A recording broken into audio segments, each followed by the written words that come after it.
dans cette partie numéro 2 de mes anecdotes de travail. Quand je vous ai quitté la dernière fois, j'étais en train en fait de vous dire que j'allais faire une vidéo spéciale sur mon travail dans la charité. C'est la vidéo du jour, alors c'est parti.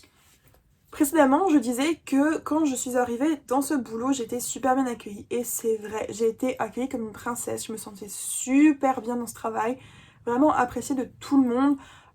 J'étais tout le temps encouragée parce que quand j'ai commencé, mon anglais était vraiment très très médiocre. J'avais en fait appris anglais sur le tas à Londres, sauf qu'à Londres, vous avez des Italiens, des Espagnols, des Suédois, toutes les langues possibles en fait. Donc ce qui fait que vous apprenez les erreurs les uns des autres avec les accents des uns des autres.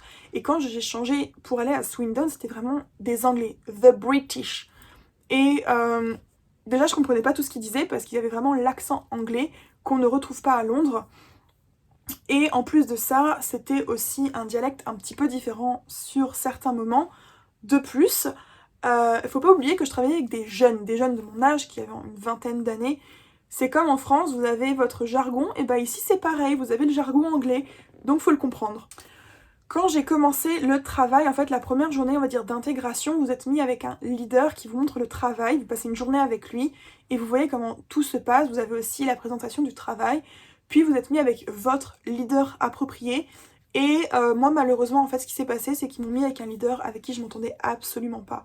Quand je dis je m'entendais absolument pas, c'est qu'on finissait par s'engueuler parce que il n'avait pas cette méthode pédagogique qu'il aurait dû avoir avec moi. C'était moins facile pour lui de m'avoir moi parce que, une fois encore, j'étais française, donc mon anglais n'était pas encore le bon. Il comprenait pas toujours ce que je faisais, ce que je disais, et en plus de ça, il fallait toujours m'expliquer avec des mots simples à la base. Mais il a toujours en fait été là pour moi, il a toujours été là derrière moi pour m'aider. Il m'a toujours aidé à faire mes ventes, puisqu'on appelait ça des ventes. Et il est resté environ 2 semaines avec moi parce que j'étais tétanisée à l'idée en fait que quelqu'un m'ouvre la porte. J'étais tétanisée. Le but c'est que les gens t'ouvrent la porte, que tu parles de la charité, que tu gagnes en fait des signatures pour aider la charité. Mais j'étais tétanisée parce que je me disais mon anglais n'est pas assez bon, j'ai pas confiance en moi. Tout simplement je n'ai pas confiance en moi. Le temps s'est développé, j'ai fini par faire mes ventes, j'ai fini par devenir plus ou moins douée. Sauf que ce qui se passe, c'est que vous avez donc besoin d'être à 100% heureux tout le temps. Et j'ai commencé en fait à ne plus être aussi heureuse dans le boulot. Déjà, voilà, j'avais beaucoup d'avance de certains garçons qui étaient un peu trop relous à certains moments. Et c'était, je sais pas, c'était assez particulier parce que vous voyez en fait l'évolution de certaines personnes qui font 4, 5, 6 signatures par jour et vous avez vous qui galérez et au bout d'un moment en fait vous vous dites mais je suis nulle, vous y arrivez pas. Vous voulez montrer que vous y arrivez mais c'est vraiment très dur et mon boss adorait dire ça et je pense que c'est ça qui m'a démontée en fait. Il disait souvent you're negative, Comment il disait ça? En gros il disait que j'étais négative Ah, c'était vraiment l'enfer. J'étais une personne négative. Moi, une personne négative, ha, ha. Non mais vous m'avez vu, franchement, je suis pas du tout une personne négative. Ça m'arrive d'être négative, bien sûr, mais non, non, non, non, non, non. Donc, j'ai commencé en fait à me battre dans ce boulot. Je suis partie en Irlande du Nord pendant 2 semaines. On faisait des road trips en fait dans différentes parties de l'Angleterre. Là, on était parti en Irlande du Nord. Et c'était très drôle parce que, alors que mes amis anglais ne comprenaient pas l'accent de l'Irlande du Nord, moi j'ai eu aucun problème à le comprendre parce que du coup j'étais un peu dans cette phase à comprendre les différents anglais, donc j'ai eu beaucoup moins de mal à comprendre ce que eux disaient. Aussi, j'ai appris par la suite qu'il y avait une sorte de guéguerre entre l'Irlande du Nord et la Grande-Bretagne. J'en sais pas plus, mais moi comme j'étais française, ça marchait bien. J'ai pas fait le plus de ventes que les autres à ce moment-là, mais j'ai vraiment eu un super moment, c'était vraiment cool. Sauf que ce qui s'est passé, c'est que donc déjà on était 5, il y avait moi, mon leader, un autre gars qui était très important à l'époque pour moi, c'était un grand ami parce qu'on avait commencé le job en même temps, son leader, et une autre nana qui venait de commencer. Et en fait on s'est rendu compte que cette nana, tous les soirs, elle écrivait à son leader pour dire ah bah il y a eu ci, ah bah il y a eu ça. Et en fait elle était en train de créer des gossips sur nous qui sont revenus au chef. Et c'était vraiment bizarre parce que ça nous a mis très très mal à l'aise parce qu'en fait il y a eu des trucs n'auraient pas dû sortir de ce qui s'est passé. Et aussi des trucs qui ont été déformés. En fait, à partir de ce moment-là, moi je pense que je suis passée pour une fille qui n'était pas du tout celle que je suis actuellement. Mais c'est pas grave, j'ai continué le boulot, je me suis énormément rapprochée de Cameron, qui est devenu mon meilleur ami par la suite.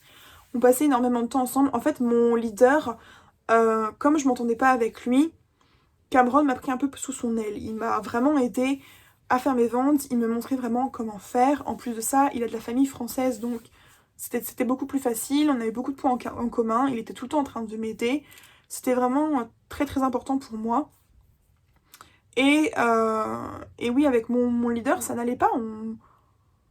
En fait, il était rude. Il était vraiment d'une façon mal polie, il avait un mauvais comportement, il se moquait beaucoup des Français et c'était pas quelque chose de très appréciable. On va pas se mentir, c'est un abruti. Hein. Tout simplement, c'était un véritable abruti. Que voulez-vous, il est tombé sur moi, hein, c'est comme ça. Donc ça, c'était le début du boulot. J'ai fait beaucoup de road trip donc dans certaines villes. Qu'est-ce que je peux dire en anecdote? Je me suis fait courser par des chiens. Voilà, je me suis fait courser par des chiens. Je crois qu'au bout de 2 semaines, en fait, je suis rentrée dans une propriété. Il y a un chien qui a commencé à me courir après. J'ai eu extrêmement peur. J'ai pas peur de chiens de base. Mais je peux vous dire, quand un chien énorme vous court après, vous avez peur. Je me suis fait mordre par un Jack Russell.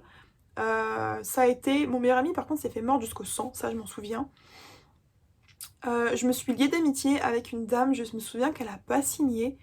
Mais en fait, je toquais à une porte et tout d'un coup, en fait, il y a un berger allemand qui vient vers moi. Et la dame dit « Je vous en supplie, ne fuyez pas, n'ayez pas peur. » Je me suis dit « Mais c'est un peu bizarre. » Et je sais pas pourquoi, je sais pas ce qui m'a pris ce jour-là, je me suis mise à genoux. J'ai tendu mes bras comme ça et le chien est venu contre moi me faire un câlin. Et la dame a dit « Mais... » Elle fait « Mais il y a un truc avec vous parce que... » Elle vous aurait attaqué, en fait, si vous aviez bougé. Et là, elle est venue vous faire un câlin. Et en fait, dans la journée, je faisais 4-5 fois les mêmes maisons. Et plusieurs fois, elle m'a proposé de m'arrêter avec eux. On a discuté, elle me proposait ses toilettes parce qu'aussi, il faut faire pipi dans la journée. Elle me donnait de l'eau parce qu'il faisait au moins 40 degrés. Je crois qu'il faisait 38 degrés à cette époque-là. Il faisait super chaud. Et on est resté en contact très longtemps. Elle a perdu son chien il y a malheureusement 1 an, il me semble. C'était vraiment trop triste. Mais je suis restée en contact avec cette personne. J'ai rencontré une dame qui a passé 2 ans à essayer de me recruter dans sa boîte, ce que je n'ai jamais fait parce que j'étais pas en fait motivée par ça, donc je ne l'ai jamais fait, mais elle a toujours été en contact avec moi. Et du coup, il y a eu aussi beaucoup de négatifs. On va pas se mentir, il s'est passé des choses qui m'ont détruit le moral, et en fait c'est pour cette raison que je suis partie, parce que déjà j'étais pas bien payée, mais en plus si on est mal considéré. Donc mon boss adorait dire dès qu'on sourit pas en fait ah t'es négative, ta tête est négative. Et moi c'est pas quelque chose qui me va parce que plus vous allez me dire que je suis conne et négative, plus je vais être négative. Plus vous me dites que je souris et que je vous fais sourire, plus je vais sourire parce que ça va me motiver. Et donc un jour je vais donc en fait on fait des road trips dans différents offices d'Angleterre pour pouvoir apprendre des uns des autres. Et je me souviens, je vais dans un office qui est à Ipswich. Ça se passe plutôt bien. Je suis pas une lumière. Ça faisait quoi, 3 mois que j'étais là-bas, 4 mois. J'avais été à Plymouth juste avant. Je l'avais pas trop aimé parce qu'il pleuvait beaucoup. En plus, j'étais avec mon leader et j'appréciais pas trop. Et ensuite, on a été à Ipswich. Ça s'est passé ok. En fait, il n'y a rien eu de particulier. J'ai eu un bon moment. Hein. C'était correct. Moi, j'avais bien aimé l'expérience que j'avais eue là-bas.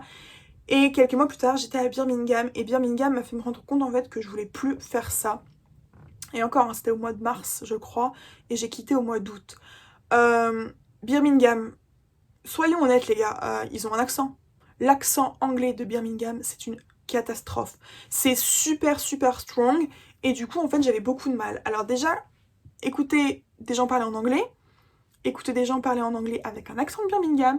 Et en plus de ça, écouter du vocabulaire spécifique au travail que vous connaissez pas forcément. Moi, quand je me concentre, je ne regarde pas la personne dans les yeux. Surtout si elle me parle dans une langue que je ne connais pas bien, je vais avoir tendance à regarder un peu sur le côté pour me concentrer. Je vais fixer un point dans le vide et je vais me concentrer. Et plusieurs fois, en fait, ils ont cru que j'écoutais pas. Et un jour, devant tout le monde, il m'a dit « Ouais, si je te fais chier, tu me le dis, quoi. » Et moi, je l'ai regardé, je fais « Pardon ?» Il fait « Ouais. » Non mais c'est bon, t'as vu ta tête là, tu fais la gueule et tout, retourne chez toi, t'as rien à faire ici au final. Mais Et je lui fais, mais déjà, tu te calmes, je fais en plus de ça, je comprends pas ce que tu dis, je suis concentrée sur ce que tu dis, faut que t'arrêtes, toi. Et il y avait un gars qui était avec nous, qui travaillait dans mon office, qui s'était rendu compte de la façon dont il me parlait. Il me fait, dis donc, t'en prends pour ton grade, toi. Je fais, non, mais l'autre, c'est un vrai connard, quoi. Il fait, oh, tu te rends compte que t'insultes un des mecs les plus hauts dans la branche? J'en ai rien à faire. Je fais, la façon dont il parle, c'est pas normal, quoi. Je comprends pas. Et ça s'est tellement mal passé pour moi, en fait, que j'avais juste envie de prendre mon ticket de train et de rentrer. J'ai vraiment passé la pire semaine de travail possible. Et quand je suis rentrée, bah, j'avais l'intention d'en parler à mon boss en disant mais c'est pas normal comment je me suis fait traiter et tout, je comprends pas.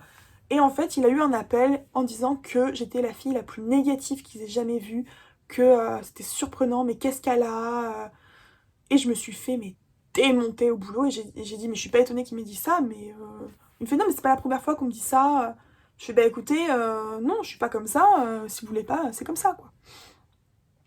J'ai continué le travail, je suis allée dans l'office, je suis retournée à l'office de Plymouth parce que à l'époque, j'avais rencontré à un festival de ce travail un garçon qui travaillait là-bas et je me suis dit c'est la meilleure occasion en fait pour retourner là-bas puisque je le connaissais déjà et tout. Malheureusement pour lui ça n'a pas fonctionné, il est parti très rapidement mais il m'a quand même accueilli et j'ai été bosser là-bas, prendre le plus que je pouvais, j'étais super bien accueillie et je me suis rendu compte à ce moment-là que là où je travaillais ça n'allait plus du tout en fait, c'était une catastrophe. Et mon boss en fait avait appelé la boss de Plymouth en disant faudra que tu me boostes Mel parce qu'elle est vraiment négative et tout. Et elle a dit mais je suis choquée parce que t'es la fille la plus heureuse qu'on ait vue, t'es tout le temps de bonne humeur, même l'équipe l'avait dit. Et en fait quand je suis rentrée dans mon boulot à Swindon, j'ai dit je ne veux plus travailler là. Et c'est à ce moment-là que j'ai décidé de quitter et de revenir à Londres. Pendant ce temps-là, évidemment, il s'est passé pas mal de choses parce que vous vous doutez bien que quand vous travaillez un an dans un endroit, il s'en passe. J'ai été catégorisée comme la petite French sexy, j'ai été catégorisée comme la fille négative, la fille super heureuse. Mon boss disait qu'en fait il voulait m'aider à progresser dans le boulot, que nenni, hein. Il faisait tout pour m'enfoncer, je m'en suis rendu compte, même que quand je suis partie, apparemment ça a pas mal parlé par derrière. Voilà. Comme je l'ai dit précédemment aussi, il était persuadé que je couchais avec mon meilleur ami. Je suis sûre qu'il en est toujours sûr aujourd'hui, alors que pas du tout. S'il savait le nombre de garçons qui m'ont tourné autour quand j'étais là-bas, il serait choqué. Je pense qu'il a perdu quasiment toute son équipe d'ailleurs. Il me semble que quasiment tout le monde est parti à ce moment-là. Parce que ça allait plus, on était mal considérés en fait, c'était pas facile. Il est revenu avec nous en fait dans le field, on disait ça. Il est revenu avec nous toquer aux portes pour voir un peu comment on faisait, pour pouvoir nous montrer. Il a dit mais tout ce que tu fais en fait c'est très bien, c'est comme ça. Bah ouais mais moi je signais pas, les gens ça leur plaisait pas. Pourtant j'ai eu des super évaluations, il y avait des gens en fait quand ils signaient ou quand ils ne signaient pas, ils pouvaient appeler l'organisme principal de la charité qui savait qui on était et donner des avis. Et moi j'ai eu des super bons avis là-dessus. Il y avait même une dame qui avait dit si elle est déjà pas promue au-dessus, faut la promouvoir parce qu'elle est incroyable, elle prend vraiment le temps d'expliquer, avec mes enfants elle était super et tout. Et c'est vrai que c'était assez valorisant. Malheureusement c'est pas ce que dans le boulot on recherche vraiment. On recherche à signer des personnes qui rapportent de l'argent évidemment. Donc j'ai fini par partir, je suis partie sur Londres.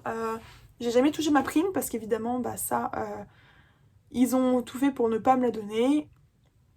Et j'ai appris en fait par la suite que bah, mon meilleur ami était parti aussi et que je crois qu'il n'y a plus qu'une seule personne qui est là-bas.